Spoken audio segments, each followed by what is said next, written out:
안식일이 시작되었습니다. 오늘 현장에서 예배드리시는 우리 성도님들과 영상으로 예배드리는 모든 성도님들을 진심으로 환영합니다. 오늘은 영혼 불멸설과 강신술 이런 제목으로 우리가 함께 은혜를 나누고자 합니다. 이 강신술이라고 하는 말은 신이 임한다 그런 말입니다. 신이 임한다. 그래서 제가 곰곰이 생각해서 이걸 어떻게 잘 설명할 수 있을까? 사단이 자기 능력으로 사람을 속이기 위하여 이적을 행하는 현상을 강신술이라 합니다. 그건 굉장히 무서운 일입니다. 사실은 오늘은 우리가 성경을 통해서 강신술이 어떤 것인지 살펴보고자 하는 것입니다. 요한복음 8장 44절에 예수님께서는 이렇게 말씀하셨어요. 너희는 너희 아비 마귀에게서 났으니 너희 아비의 욕심을 너희도 행하고자 하느니라. 저는 처음부터 살인한 자요 진리가 그 속에 없으므로 진리에 서지 못하고 거짓을 말할 때마다 제 것으로 말하나니 이는 제가 거짓말장이요 거짓의 아비가 되었음이니라. 요한복음 8장 44절에 예수님께서는 사단을 거짓의 아비 그랬죠.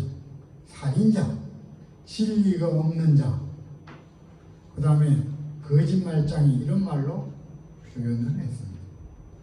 여러분, 사단에게는 진리가 없습니다. 하나도 없습니다. 예수님은 모든 거짓의 아비가 사단이다. 모든 거짓말장의 아비도 사단이다. 모든 살인자의 아비도 사단이다. 그렇죠? 모든 악의 본산이 사단이다. 그렇게 얘기를 했습니다. 그 다음에 데살로니가후서 2장 9절로 12절입니다.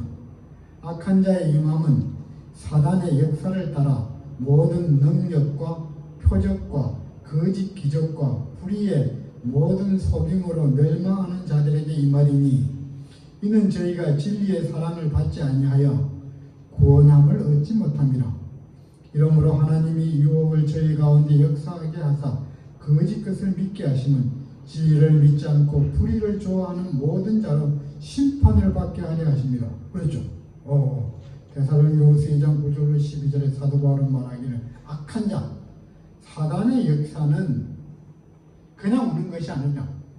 능력과 표적과 거짓 이적과 불의의 모든 속임으로 멸망하는 자들에게 나타난다. 그렇게 했어요. 그러므로 이 유혹에 빠지는 자는 멸망하게 된다. 그렇게 얘기했습니다. 사단은 죄의 근본이며 거짓의 아비입니다. 그는 하나님을 대적하는 자입니다. 사람을 속이기 위해 진리 대신 항상 거짓을 진리인 것처럼 주장합니다. 자신의 대리자를 통하여 거짓을 믿게 하려고 활동하고 있습니다. 그들은 거짓을 믿게 하기 위하여 기적과 불의의 모든 이적을 행합니다. 진리를 사랑하지 않고 순종하지 않는 자들은 이 미혹에서 결코 벗어날 수 없고 그들은 결국 멸망하게 됩니다. 이 세상은 인간을 두고 하나님과 사단 사이에 보이지 않는 영적 싸움이 진행되고 있습니다. 사람은 하나님 편에 서든지 사단의 편에 서든지 둘 중에 한 길만 선택할 수 있습니다. 근데 사단은 이 땅의 모든 사람들을 자기 편으로 속여서 끌어들여서 멸망시키려고 활동하고 있는데 그 중에서 가장 무서운 것이 바로 이 강신술이라고 하는 것입니다. 자, 그럼 이 강신술이 언제부터 시작됐느냐? 에덴 동산에서부터 시작이 되었습니다. 여호와 하나님이 지으신 덜 짐승 중에 뱀이 가장 강조하더라. 뱀이 여자에게 물어 가로되 하나님이 참으로 너희들어 동산 모든 나무의 실과를 먹지 말라 하시느냐. 여자가 뱀에게 말하되 동산 나무의 실과를 우리가 먹을 수 있으나 동산 중앙에 있는 나무의 실과는 하나님의 말씀에 너희는 먹지도 말고 만지지도 말라 너희가 죽을까 하노라 하셨느니라. 뱀이 여자에게 이르되 너희가 결코 죽지 아니하리라. 너희가 그것을 먹는 날에는 너희 눈이 밝아 하나님과 같이 되어 선악을 알 줄을 하나님이 아시니라. 와, 여러분, 죄 없던 에덴 동산에 지금 누가 들어왔다고요? 사단이 들어왔어요. 자, 사단이 우리의 시조였던 하와를 유혹하려고 어디에 앉았을 것 같아요? 어디에 앉아서 지금 얘기하는 거예요? 자, 사단이 자기 모습을 가지고 그대로 나타나면은 하와가 누군지 알아요? 마귀가 왔네? 그러니까 경계하겠죠. 그래서 자기의 실제적인 모습을 숨기고 그 다음에 여기 말하는 뱀을 매개체로 해서 지금 하와에게 접근을 시도하고 있는 것입니다. 그런데 여기 뱀이 선악과 나무에 앉아서 지금 부르는 것 같아요. 보면 선악과 나무에 앉아서 누굴 지금 부르는 거예요? 지나가는 하와를 부르는 것입니다. 하와야 나 좀 잠깐 좀 보고 가라고. 깜짝 놀랐죠. 그러면 이 당시에 뱀은 새였던 것 같아요. 새. 그러니까 가장 아름다운 모습으로는 새였던 것 같아요. 왜 새였을까? 뱀이 새처럼 알을 낳잖아요. 그래서 원래는 새였는데 저주를 받아가지고 저렇게 되었구나. 우리가 상상해 볼 수가 있는 것입니다. 자, 그런데 아니 사람만 말할 줄 알았는데 누가 지금 사람의 말을 해요? 뱀이 말을 하니까 신기하다니 깜짝 놀라서 누가 날 부르지 하고 보니까 선악과 나무에서 지금 뱀이 하와에게 말을 하고 있는 것입니다. 하와야, 하나님이 에덴 동산에 있는 모든 나무의 과일을 먹지 말라. 이렇게 유도적인 질문을 한 것 같아요. 그러니까 아니야. 하나님이 모든 나무의 과일은 다 먹어도 되는데 선악과만 먹지 말라 그랬다. 먹으면 죽는다 그랬다. 그랬더니 뱀이 뭐라 그랬어요? 아니야. 그거 먹어도 결코 뭐 하지 않는다고요? 죽지 않는다. 그러면서 하나님 왜 그거 먹지 말라 하는 줄 알아? 그거 먹으면 너희 눈이 밝아 하나님과 같이 되어 선악을 알 수 있는 그런 능력을 얻을까봐 두려워서. 선악을 안다고 하는 말은 심판장이라는 뜻도 됩니다. 심판한다는 뜻도 돼요. 선악을 심판할 수 있는 능력 하나님만이 가지고 있잖아요. 그런 하나님과 같이 될까봐 하나님이 먹지 말라 이렇게 거짓말로 속인 것입니다. 자, 뱀이 무슨 능력으로 말을 했을까요? 말하는 새 있어요, 없어요? 있죠. 앵무새도 있고, 그 다음에 구간조라 그래서 까마귀 계통의 그런 새들도 말을 하죠, 사람의 말을. 근데 스스로 하나요? 누가 가르쳐서 하나요? 누군가는 훈련시키고 가르치면 그대로 따라서 하잖아요. 그러면 이 에덴 동산의 뱀새가 말을 할 때는 자기 스스로 한 게 아니고 누군가는 그 뒤에서 그를 뭐하고 있었다고요? 조종하고 있었다고 하는 것을 우리가 충분히 알 수가 있습니다. 그럼 누가 했을까?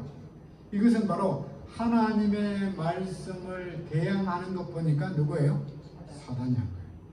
하나님은 선악을 알게 하는 나무의 열매를 먹는 날에는 분명히 죽는다고 그랬는데 이 뱀이 말할 때 뭐라고 했어요? 결코 먹어도 죽지 않는다. 그러니까 누구하고 전혀 반대되는 말을 했다고요? 하나님의 말씀과 반대되는 말씀을 하는 거 보니까 그 배우가 누구라고요? 사단의 영이 역사했다고 하는 것을 우리가 충분히 알 수가 있는 것입니다.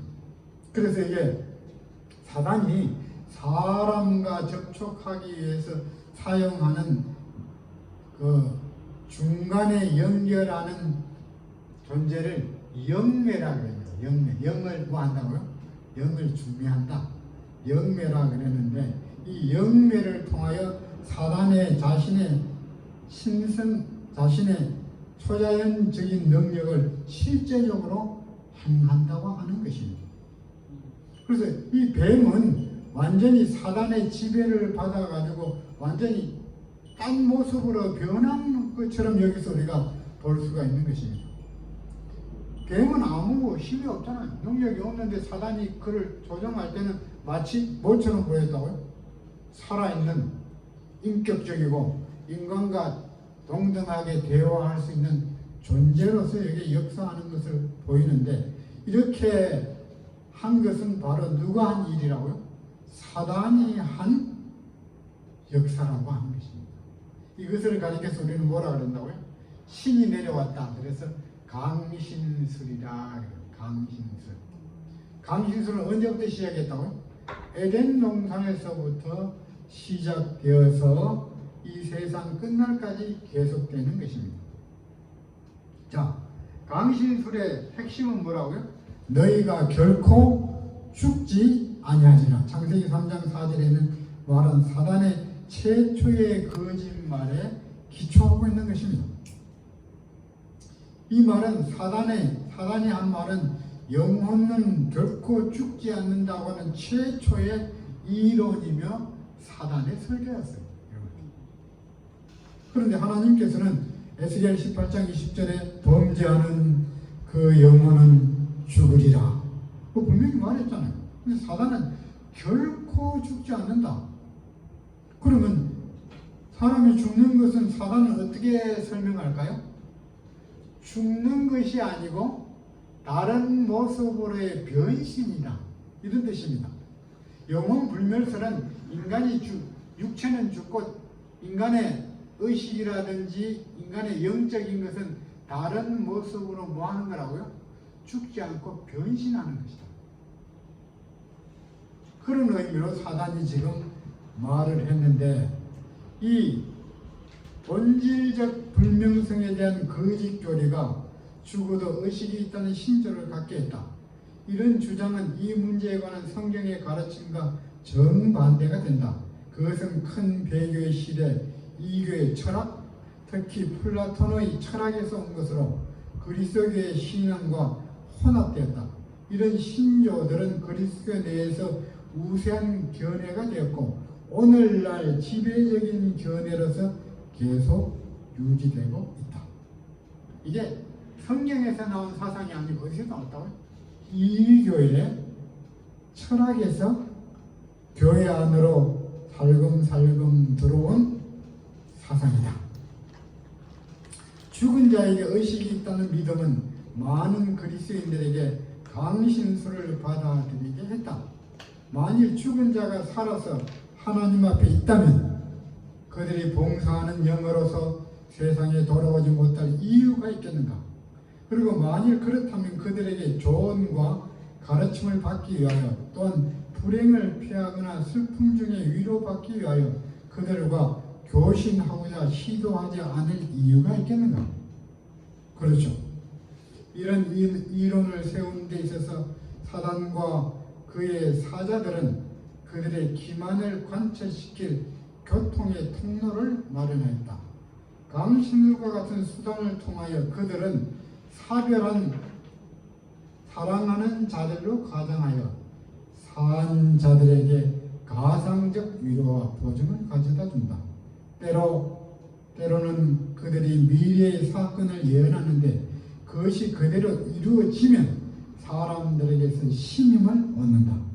그래야 그들의 주장하는 위험한 이단설들이 성경과 하나님의 율법과는 반대될지라도 신빙성이 있는 것으로 인기를 얻는다. 악을 저항하는 방법을 제거해 버리고 사단의 마음대로 고삐를 쥐고 사람을 하나님에게서 떠나가 분명한 멸망에 빠지도록 이끌었다. 번개의 기본교리 327쪽 328쪽에 있는 말입니다. 와,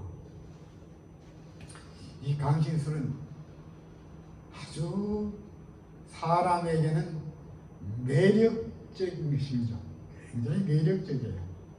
그래서 이 하나님의 말씀으로 우리가 마음을 굳게 하지 아니하면 나타난 현상만 가지고 따진다 그러면은 강신술에 안 빠질 존재가 없다고 생각이 되는 것이죠. 그만큼 이게 아주 매력적으로 사단이 사람에게 접근하고 있는 방법인 것입니다. 자, 그러면 또 다른 성경에 강신술을 행한 역사적인 사건이 하나 나오는데 이게 뭐냐 그러면 이스라엘의 초대 왕이었던 사울 왕 말년에 이 강신술에 사울 왕이 걸려들어갔어요. 이 사건이 나오는데, 자, 사울 왕이 블레셋하고 전쟁을 했는데 전쟁에 살 때마다 참패를 했어요. 그래서 위기를 맞았습니다. 그래서 내일 전쟁에 나가서 이길지 질지 궁금해가지고 누굴 찾아갔다고요? 성경에 보면 엔돌이라고 하는 곳에 있는 신접한 여인을 찾아갔습니다. 이 신접하다고 하는 말은 오늘날로 말하면 점쟁이나 무당, 귀신 들린 사람들을 성경에는 신접한 자라고 말합니다. 자, 사무엘상 28장 7절로 8절입니다. 사울이 그 신하들에게 이르되 나를 위하여 신접한 여인을 찾으라. 내가 거리로 가서 그에게 물으리라. 그 신하들이 그에게 이르되 보소서 엔돌에 신접한 여인이 있나이다. 사울이 다른 옷을 입어 변장하고 두 사람과 함께 갈새 그들이 밤에 그 여인에게 이르러 사울에게 가로되 청하노니 나를 위하여 신접한 술법으로 내가 내게 말하는 사람을 불러올리라. 사무엘상 28장 7절 8절입니다. 사울이 그의 말년에 타락하고 난 다음에 하나님께 물은 게 아니고 누구를 찾아갔다고요? 귀신 들린 여인을 찾아가서 귀신에게 가서 물으러 간 것입니다.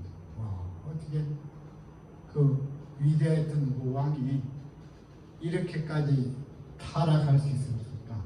참 슬픈 기록이죠. 여인이 가로되 내가 누구를 내게로 불러올리라. 사울이 가로되 사무엘을 불러올리라. 여인이 사무엘을 보고 큰 소리를 외치며 사울에게 말하여 가로되 당신이 어찌하여 나를 속이셨나이까? 당신이 사울이시니이다. 왕이 그에게 이르되 두려워 말라. 내가 무엇을 보았느냐? 여인이 사울에게 이르되 내가 신이 땅에서 올라오는 것을 보았나이다. 사울이 그에게 이르되 그 모양이 어떠하냐? 그가 가로되 한 노인이 올라오는데 그가 겉옷을 입었나이다. 사울이 그가 사무엘인 줄 알고 거울을 땅에 대고 절하니라. 와, 이 엔돌에 신접한 여인에게 가서 너의 술법으로 내가 원하는 사람을 불러오려고 하니까 땅에서 누가 올라왔다고요? 사무엘이 사무엘이 안 죽은 지 한참 됐는데 사무엘이 땅에서 올라왔다는 것입니다. 지금 보니 어떠하냐? 그랬죠. 어떠하냐?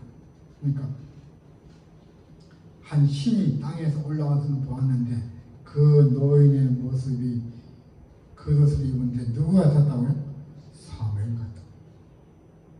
그러니까 사울이 그 앞에서 엎드려서 그에게 뭐 했다고요?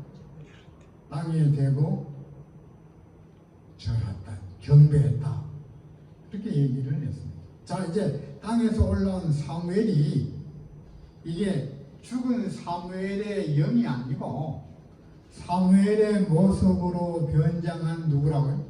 사단이 등장한 것입니다. 이게 아주 실제적인 현상을 성경에 기록하고 있는 것입니다. 그러면서 사무엘을 올라와서 사울하고 대화를 하는 것입니다. 어찌하여 나를 이렇게 불러올렸느냐? 뭐 이렇게 물으니까 사울이 뭐라 그랬어요? 블레셋 사람이 나를 향하여 군대를 일으켜서 전쟁하는데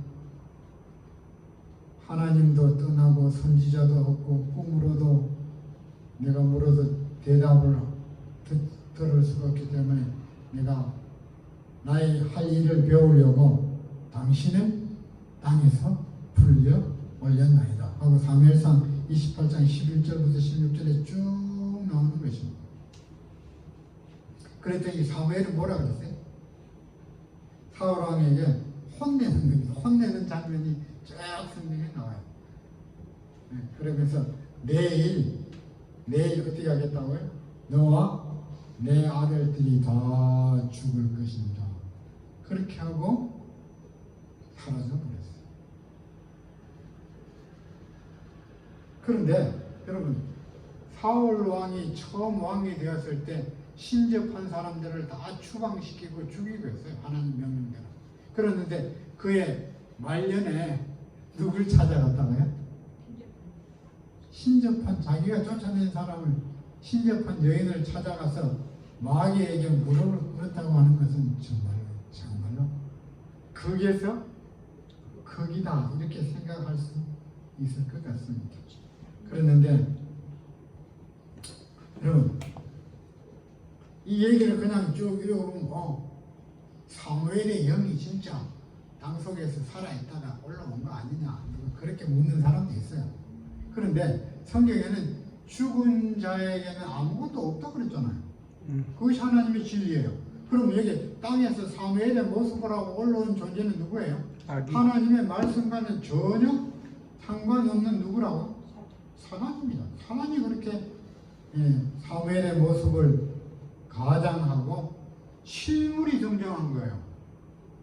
뭐 가짜가 이렇게 눈에 아른아른한 게 그 실체가 정정한 거라고요. 그럼 안 속을까요? 속을 것 같아요. 박 집사님, 영감님 돌아가신 지 몇 년 안 됐죠? 10년. 네. 그 영감님 모습 보면 지금 알 수 있을까요? 없을까요? 알죠. 내일 안식일 아침에 박 집사님 영감이 교회 같이 가자고 바닥에서 기다리면 어떻게 할래요? 가르치. 네? 아이고, 사탄이라는 거 알았으니까. 내가 지금 천국에 있다 왔는데 오늘 교회 같이 가자 이렇게 손 붙잡고 가자 그러면 어떻게 할까요? 아이고, 이렇게 좋은 일이 세상에 살다 보니까 그렇게 생각할까요? 그렇게 생각할 사람도 많을 겁니다. 그런데 우리는 하나님의 말씀에 보면은 그건 없으니까. 죽은 사람의 영이 아니고 누구라고요? 사단이라는 거죠. 왜 사람이 속는 거예요? 자, 그래서 이 성경에는 그걸 다시 설명을 했습니다. 사울의 죽은 것은 여호와께 범죄하였습니다. 저가 여호와의 말씀을 지키지 아니하고 또 신접한 자에게 가르치기를 청하고 여호와께 묻지 아니하였으므로 여호와께서 저를 죽이시고 그 나라를 이새의 아들 다윗에게 돌리신다라. 역대상 10장 13절 14절에 있는 말입니다. 하나님께 묻지 아니하고 누구에게 물었다고요? 신접한 자에게 물었기 때문에 그가 죽임을 당했다. 그렇게 얘기를 했습니다. 자, 영혼 불멸을 믿으면은 이 사실을 뭘로 생각할 수 있다고요? 사실. 죽은 영이 진짜 있네. 살아올 수도 있네. 이렇게 우리가 생각할 수 있는데 하나님의 말씀에는 분명히 이것은 거짓이라고 하는 것을 우리가 알 수 있습니다.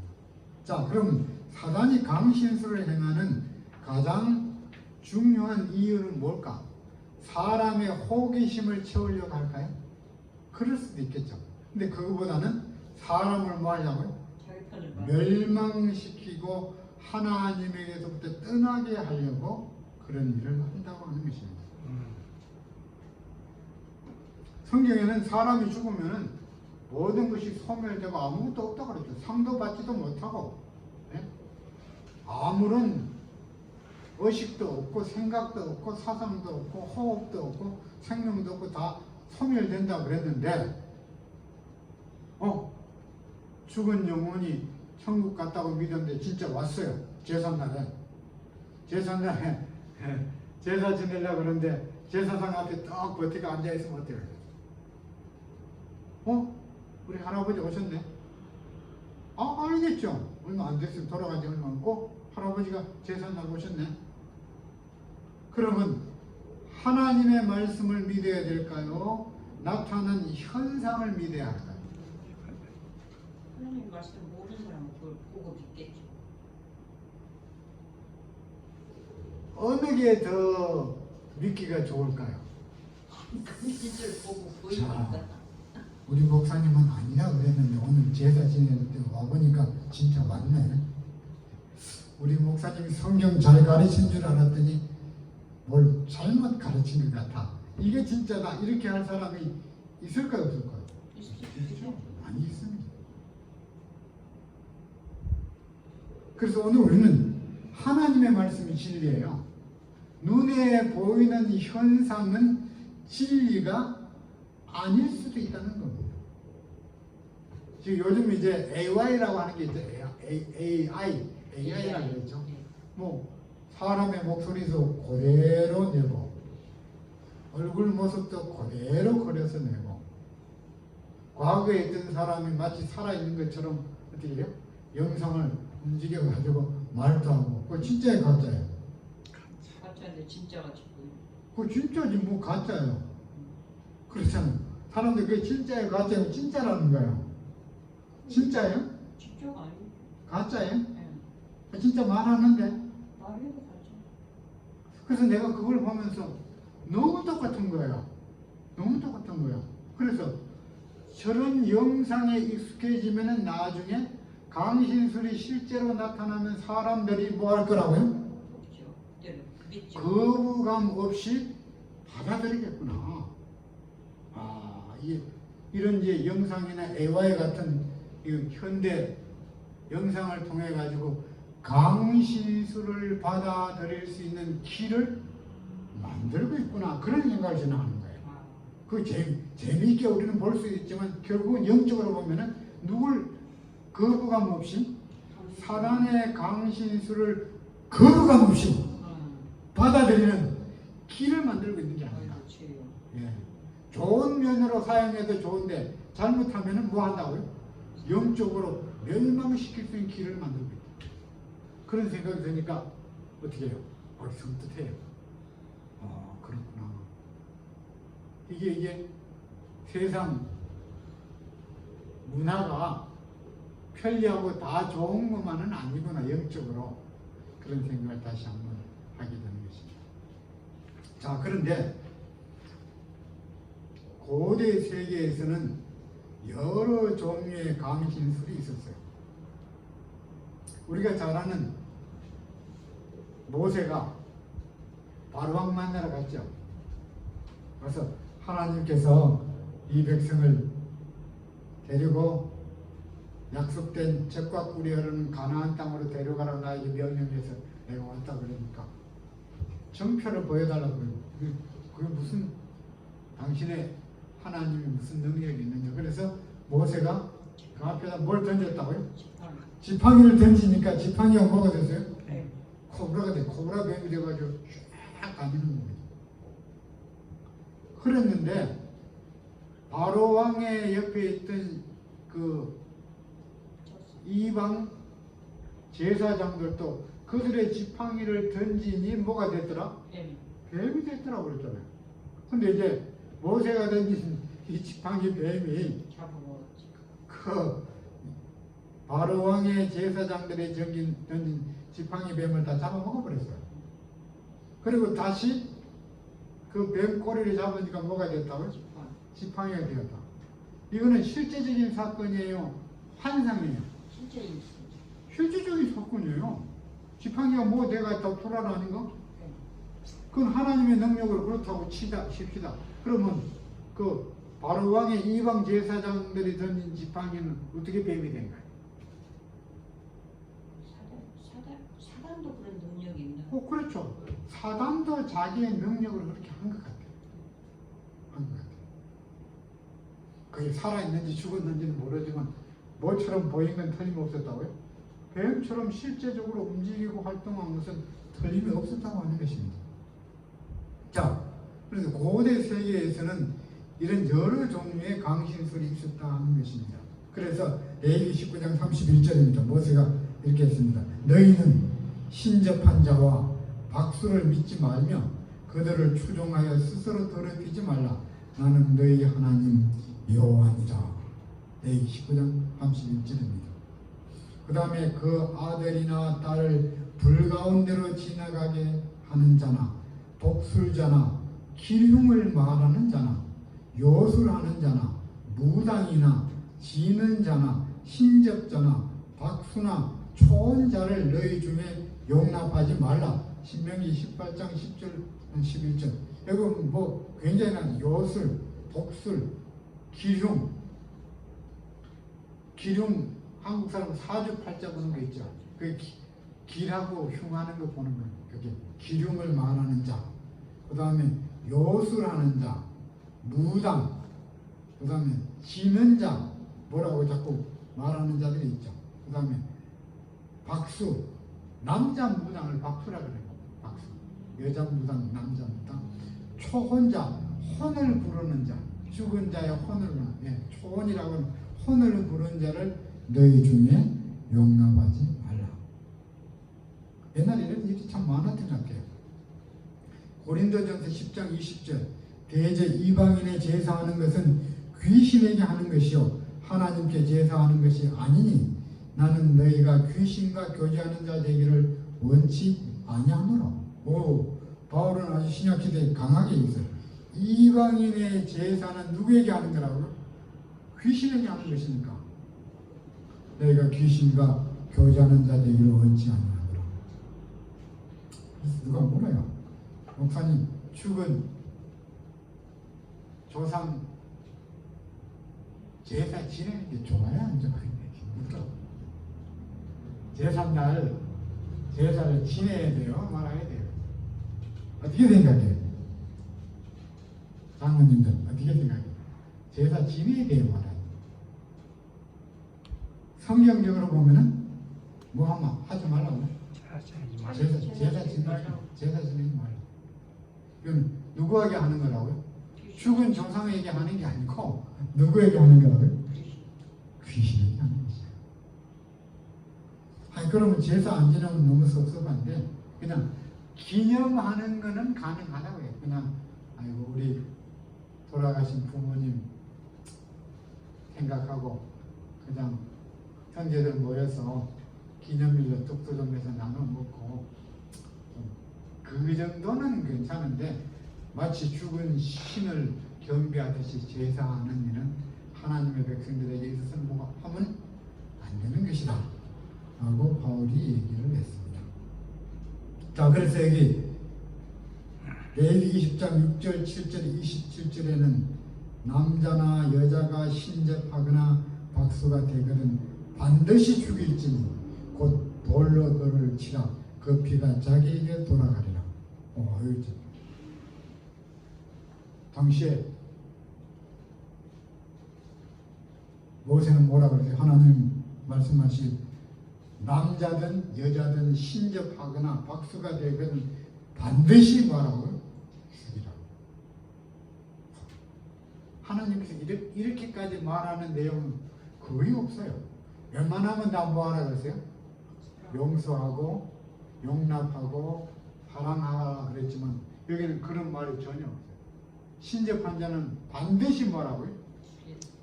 죽일지니 돌로 쳐 죽이라고. 돌로 쳐 죽이는 죄는 신성모독죄예요. 제일 그러니까 신성모독하는 죄와 같은 것이니까 반드시 죽이라. 그렇게 얘기를 했습니다. 자, 그 다음에 이사야 8장 19절입니다. 혹이 너희에게 고하기를 지절거리며 속살거리는 신접한 자와 마술사에게 물으라 하거든 백성이 자기 하나님께 구할 것이 아니냐 산 자를 위하여 죽은 자에게 구하겠느냐 하라. 그렇죠.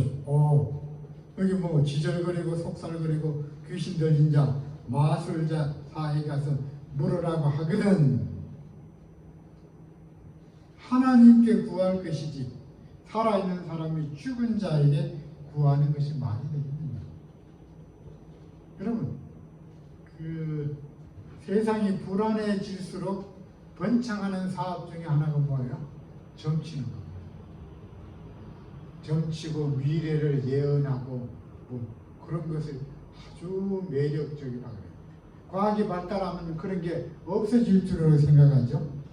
근데 더 많답니다. 정치가들, 뭐 기업가들은 다 많은 자문을 받는 사람 중에는 누가 있다고요? 신접한 자들이 있다고. 불안하니까 내일 어떻게 될지 모르니까 누구의 힘을 빌려보자고요? 신의 힘을 빌려서 알고자 하는 것입니다. 근데 그 신이라고 하는 존재가 하나님이 아니고 누구라고요? 사단이요? 마귀라고 하는 사실을 성경은 분명히 말하고 있습니다. 그 다음 신명기 13장 1절로 3절입니다. 너희 중에 선지자나 꿈꾸는 자가 일어나서 이적과 기사를 내게 보이고 내게 말하기를 내가 본래 알지 못하던 다른 신들을 우리가 쫓아 섬기자 하며 이적과 기사가 그 말대로 이룰지라도 너는 그 선지자나 꿈꾸는 자의 말을 청종하지 마라. 이는 너희 하나님 여호와께서 너희가 마음을 다하고 성품을 다하며 너희 하나님 여호와를 사랑하는 여부를 알려 하려 하사 너희를 시험하심이니라. 아멘. 자, 꿈꾸는 자, 나 계시 받았다. 또 이적과 기적을 행하는 자들이 일어나. 그렇죠. 창조주 하나님은 다른 신의 섬기자가 하면 너희들이 어떻게 하겠느냐 하는 것 말입니다. 그리고 그런 자들이 이적과 기적을 행하고 그랬죠. 또 그들이 하는 말이 다 성취될지라도 너는 그들의 말을 따르지 말라. 그렇게 안 맞으면 안 믿게 되는데 그들이 하는 말이 100% 이루어지는 것입니다. 그러면서 누가 아니라고요? 우리가 믿는 예수님이 창조자 하나님의 구주가 아니고 이걸 믿어야 된다 이렇게 주장할 때 너희들은 그 미혹에 넘어가지 말라고 말합니다.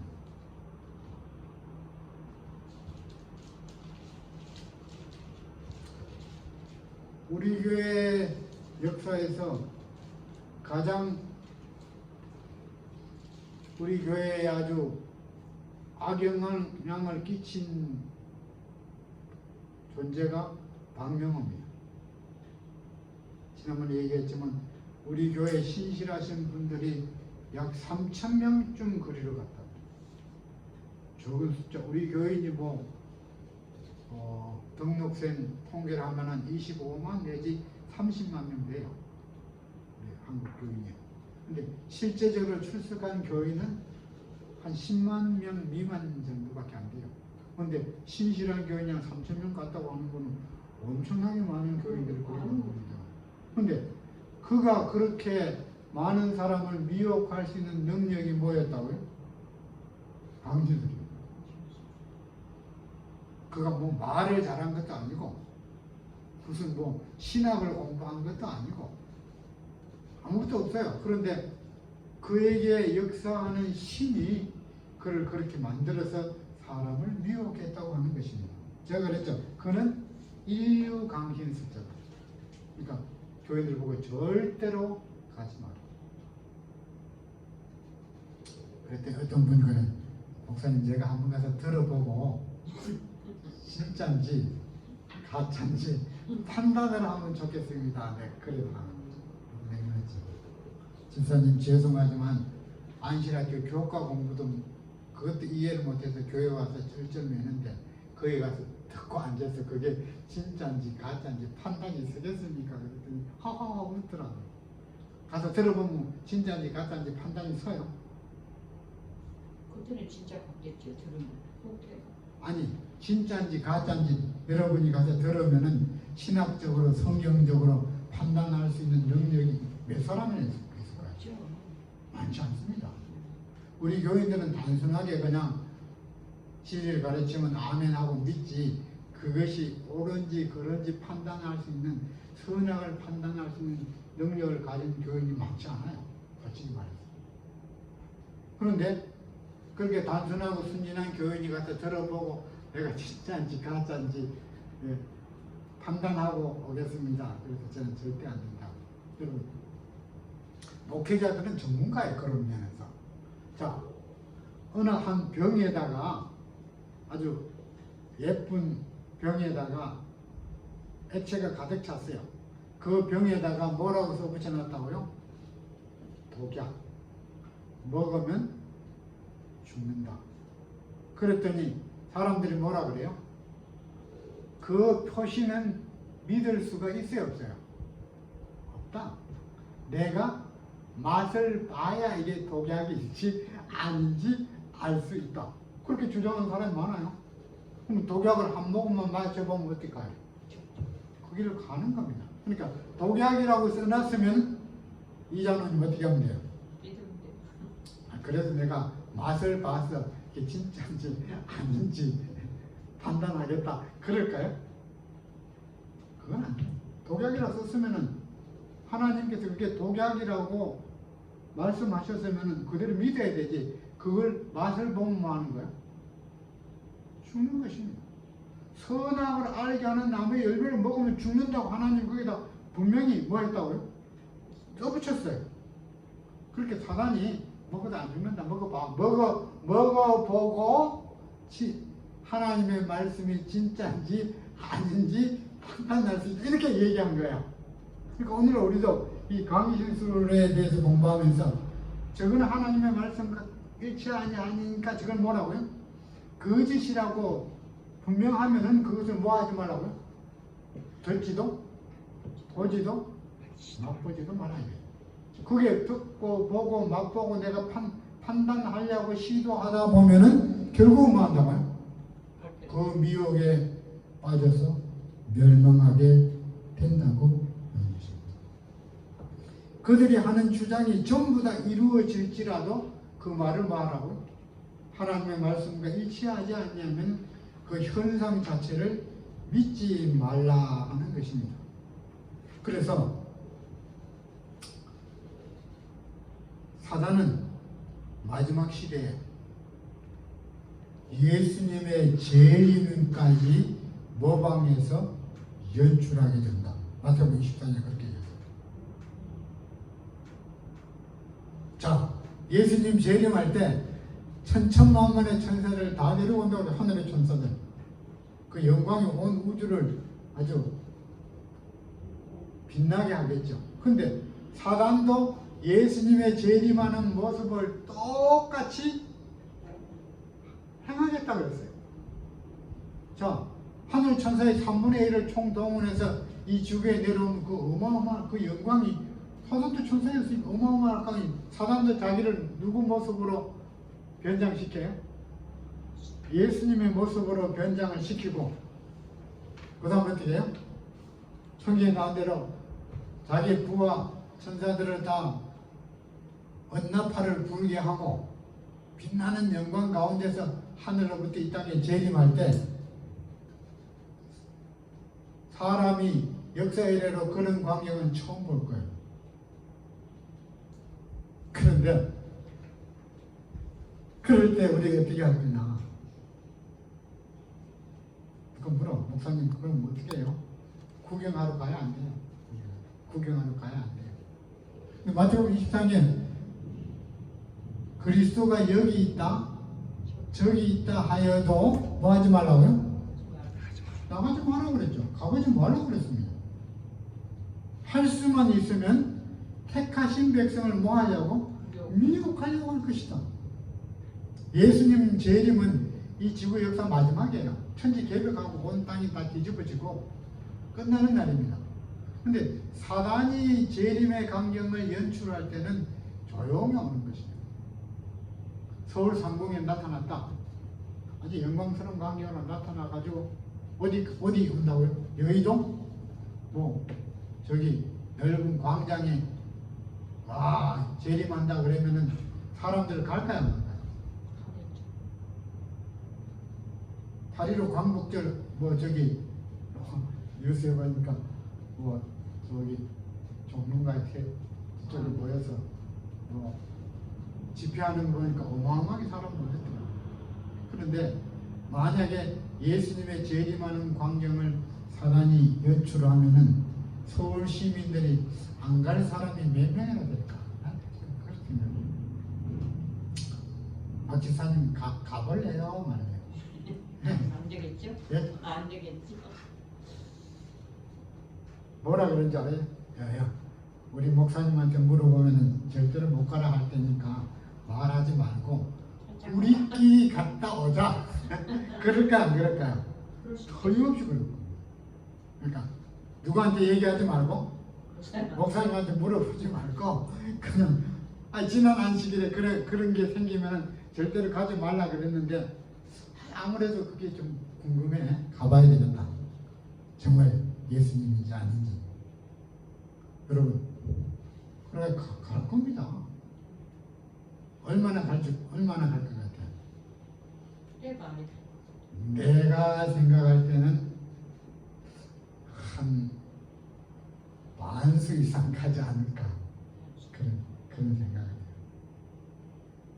그런데 가봤더니 그 영광과 노래와 찬양과 그 영광스러운 모습에 압도당하죠.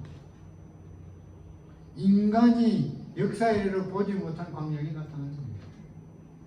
그러면은 그게 다 사람들이 엎드려서 예수님 재림했다고 뭐 할 거나 경배할 겁니다. 근데 거기 같은 사람이 같이 경배할까요? 안 할까요? 하죠. 할까요? 안 할까요? 다 하게 되는 것입니다. 사단의 영역에 들어가면은 사단이 우리를 조종하는 것입니다. 우리 의지를 조종해서 자기가 원하는 대로 바꿔버리는 것입니다. 그래서 이 강심술이 무서운 것은 사단의 영역에 절대로 발을 들여놓지 마라. 그것이 진리예요. 미혹하는 영역에 빠지면은 여러분 우리 인간은 지혜가 얼마 안 됩니다. IQ 그래봐야 100에서 200 사이예요. 사단의 IQ는 우리보다 얼마나 높을까요? 1000배나 더 높을 겁니다. 그 미혹에 안 넘어간다고. 어림도 없습니다. 그래서 엘렌 화이트 말하기를 사단의 강심술의 능력에 절대로 접근하지 마라. 인간의 힘으로서는 그 능력을 이길 힘이 없다. 오직 예수 그리스도의 능력만이 우리를 보호해 줄 수 있기 때문에 우리가 의도적으로 사단의 영역에 들어가는 것은 하나님께서 금지한 것이다. 이렇게 얘기했습니다. 우리의 구주는 예수 그리스도입니다. 천지를 창조하신 하나님이시고 우리를 십자가에서 구원하신 예수님이십니다. 하나님의 말씀과 능력과 율법에 따라서 우리가 순종하지 않냐면 사단이 만드는 현상만을 따르다 보면은 뭘 무시하게 된다고요? 하나님의 기록된 말씀을 무시하게 되고 현상을 따라가다 보면은 그 현상의 결과에는 거짓을 따라가게 되는 것입니다. 그래서 결국 멸망하게 되는 것입니다. 그래서 사단은 인간이 이와 같은 것에 가장 약하다고 하는 건 너무나 잘 알고 있어요. 여러분, 초자연적인 현상에 대해서 인간은 너무나도 약합니다. 굉장하죠. 그래서 그런 현상이 일어나면은 그 현상을 믿게 되고 그 현상에 따라서 주장하는 주장을 따르게 되기 때문에 진리와 맞지 않는 오류를 받아들여서 예수 그리스도를 떠나게 되고 멸망하게 되는 것입니다. 그래서 우리가 계속해서 모이면은 기도하고 뭐 배우는 거예요? 성경을 배우는 이유가 뭐가 있어요? 하나님께서 뭐라고 말씀하십니까? 그것이 진리이면 그 진리를 받아들여서 우리가 그 진리대로 살아야 되는데 우리가 하나님의 진리를 모르면 누가 부르면 따라간다고요? 마귀가 부르면 그냥 그게 진리인 대로 따라가서 멸망하게 된다는 말입니다. 자, 그래서 오늘 이제 시간을 마치면서 인간의 가장 사악한 원수는 사단이며 그는 이적과 기적을 행하여서 사람들을 미혹하고 하나님에게서부터 눈을 돌이켜 자기를 따르게 하고 거짓을 믿게 해서 멸망시키려고 활동하게 될 것이며 마지막 때 요한계시록 13장에는 하늘에서 불이 내려오게 하는 이적까지 나옵니다. 불이 내려간 이적이 역사에 한 번 있었죠. 갈멜산에서 엘리야와 바알과 아세라 선지자 850명하고 한번 싸웠죠. 그런데 하늘에서 뭐가 내려왔어요? 불이 내려가서 불 내려오는 신이 진짜다 그래가지고 하나님께서 영광을 돌린 사건이 있었잖아요. 사단이 그날 불 내려오게 할 수도 있었는데 하나님이 엘리야가 그렇게 제안해서 못 내려오도록 막은 거예요. 사실은 불 내릴 능력이 없어서 못한 게 아니고 하나님이 뭐 했다고요? 엘리야의 기도를 들고 막은 거예요. 그래서 엘리야가 거기서 승리했던 것처럼 이제 마지막 때는 봐, 내가 기도하면은 과거 엘리야가 하늘에서 불 내려온 것처럼 불 내려오게 하겠다. 손을 들고 거룩하게 기도를 했더니 하늘에서 뭐가 내려와요? 불이 내려와가지고 사로는 그 어마어마한 영광까지도 재현합니다. 그럼 사람들이 믿어야 합니다. 진짜요. 이방인들은 100% 믿어요. 강신들은 100% 믿는데 그리스도인이라고 하는 사람들도 뭐 한다고요? 그 미혹에 넘어갑니다. 안 넘어가는 사람이 누군가요? 우리 세천세의 기별을 믿는 재림 성도들. 근데 재림 성도들도 하나님의 말씀으로 신실하게 무장하지 아니한 사람은 다 넘어간다. 다 넘어간다. 그리고 이 강신술이 마지막 일요일 휴업령을 내릴 때 세상의 모든 종교를 연합시키는 핵심 세력으로 등장하는 것입니다. 이거는 뭐 저기 영혼 불멸을 다 믿으니까 그 문제 없고 이교, 그 다음에 로마교, 그 다음에 개신교도 영혼 불멸을 믿으니까 이렇게 그 구심점이 누구라고? 같은 핵심 진리를 가진 강신술이 세상의 모든 종교를 뭐 하겠다고요? 하나로 묶어서 하나님께 대항하게 됩니다. 그럴 때 우리는 뭐 하라고요? 하나님의 능력을 받아 세천세의 기별을 땅에 전하고 너전비 성령을 받아 강신술의 능력이 아닌 너전비 성령을 받아 온 세상에 복음 전거를 마치고 우리는 예수님의 재림을 맞이하게 될 것입니다. 자, 오늘 그러므로 우리는 이와 같은 사단이 영혼 불멸이라고 하는 아주 회개망측한 이슬을 만들어서 온 세상을 자기의 손아귀에 잡아넣습니다. 다 들어갔어요. 근데 누구만 안 들어갔다고요? 하나님의 말씀을 믿는 우리 교인들만 안 들어간 거예요. 그러니까 결국은 이 강신술의 최대의 타겟은 누구예요? 하나님의 남은 자손인 우리들이라고 하는 사실을 기억하고 우리는 이 속임수에 넘어가지 말고 이 거짓말을 사람들에게 잘 가르쳐서 예수를 믿고 구원받는 일에서 멀어지지 않도록 우리가 열심히 복음을 전해야 되겠다 하는 생각을 이전에 다시 하게 되는 것입니다. 예수님 곧 오실 것입니다. 사단은 이 지구 역사 6,000년 동안 연구한 것이 강신술이에요. 사람을 멸망시키려고 창조 이래로 뭐 했다고? 연구에 연구를 거듭해서 과학적으로, 심리적으로, 오늘날로 말하면 뭐 AI를 통하여, 영상을 통하여, 뭐 실제적인 사건을 통하여, 이적을 통하여 사람을 미혹하기 위해서 몇 년을 연구했다고요? 6,000년을 연구했어요. 이 최고의 걸작품이 마지막에 등장할 때 우리는 끝까지 하나님의 말씀을 신실히 믿고 예수님을 굳게 서서 구원받는 우리 모든 믿음의 가족 되시길 바라며 말씀을 마치겠습니다. 아멘.